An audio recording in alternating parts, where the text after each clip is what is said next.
Hello दोस्तों, राधे राधे, प्रणाम, जय श्री राम। मैं प्रियंका पांडे आप लोग के बीच बहुत ही प्यारा सा श्री कृष्ण जन्म का सोहर गीत प्रस्तुत कर रही हूँ। आप लोग सुनिए और कमेंट में ज़रूर बताएं कि सोहर गीत आप लोग को कैसा लगा।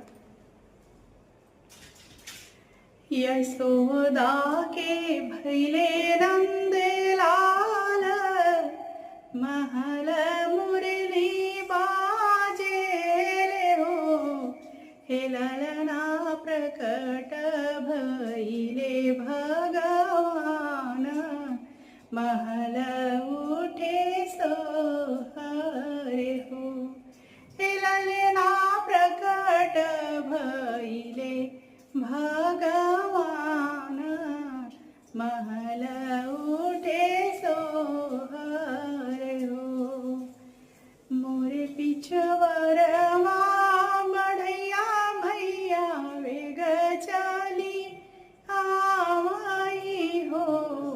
हे भैया गड़ी दना श्याम के पलनवा, पलनवा श्याम सोई हो। हे भैया गढ़ी दना श्याम के पलनवा, पलनवा श्याम सोई हो।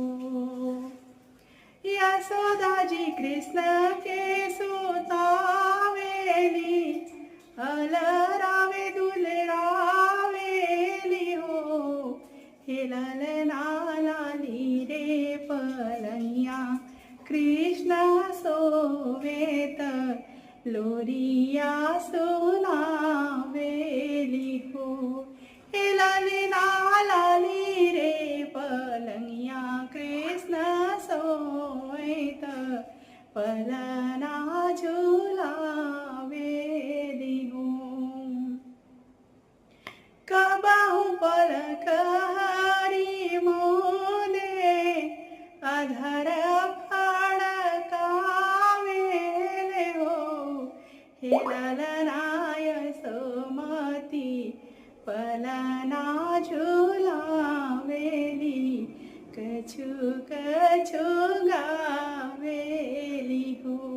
हे ललना यशोमती पलना झुलावेली, कछु कछु गावेली हो।